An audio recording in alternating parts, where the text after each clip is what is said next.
जय महादेव मेरी YT family. जैसा कि आप सभी को पता है कि मैं पशुपति व्रत कर रही हूँ। मेरे पहले वाले वीडियोस आपने देखे होंगे। इस बार है मेरा तीसरा सोमवार पशुपति व्रत का।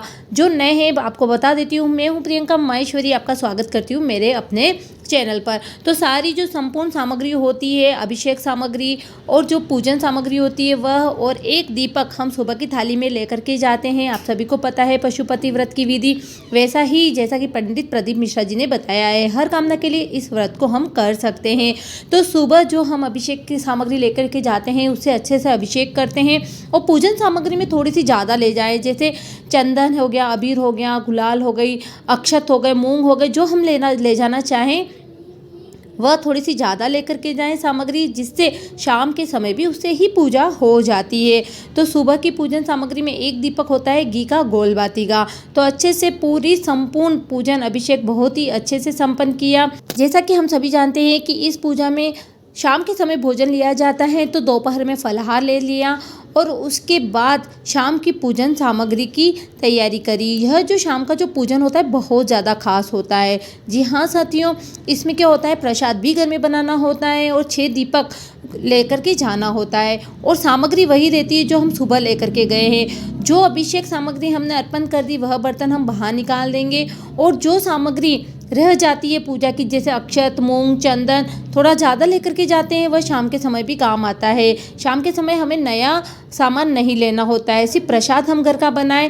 तो इस बार बनाया है मैंने गेहूं का मीठा दलिया, जो छोटे दाने होते हैं ना गेहूं के, जिसे हमारे यहाँ रवा बोला जाता है गेहूं का, उसका मीठा दलिया बनाया है दूध के साथ। साथ ही में जल का पात्र भर लिया है, 6 दीपक ले लिए हैं और चलिए अब चलते हैं मंदिर। इस पूजा में क्या होता है साथियों, बार बार हमें मनोकामना बोलने की जरूरत नहीं होती। जब हमारा पहला पशुपति व्रत था तब हमने पहला दीपक लगाते समय मनोकामना बोल दी थी। तो हमने 6 दीपक नीचे रखे हैं और तीनों प्रसाद के जो प्रसाद लेके गए हैं, तीनों प्रसाद हमने नीचे रखे हैं बराबर हिस्सा करके।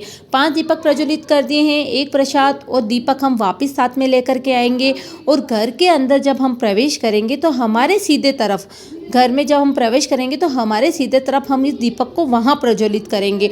और प्रसाद किसी को ही नहीं देते हुए, जो व्रत करता है उसको ये ग्रहण करना होता है। तो हमने प्रसाद ग्रहण कर लिया, तो इस तरह से हम, और उसके बाद भोजन कर लिया। तो इस तरह से तीसरा पशुपति व्रत आराम से संपन्न हुआ। बाबा मेरे ऐसे ही 5 पशुपति व्रत बहुत ही अच्छे से संपन्न करा दे। क्या आपने भी कभी पशुपति व्रत किए हैं? अगर किए हैं तो कमेंट जरूर करना। बाबा सबकी मनोकामना पूरी करें। इसी के साथ साथियों मिलती हूँ आपसे नए वीडियो में, नए व्लॉग के साथ। हर हर महादेव, श्री शिवाय नमस्तुभ्यम। चैनल पर बहुत सारे वीडियोस डले हुए हैं, पशुपति व्रत के भी डले हुए हैं, इसी के साथ अन्य उपाय के भी डले हुए हैं, तो आप उनको भी जरूर देखना। और हमने यह सीधे हाथ की तरफ दीपक प्रज्वलित कर दिया। अब अंदर प्रवेश करेंगे, उसके बाद भोजन ग्रहण करेंगे। हर हर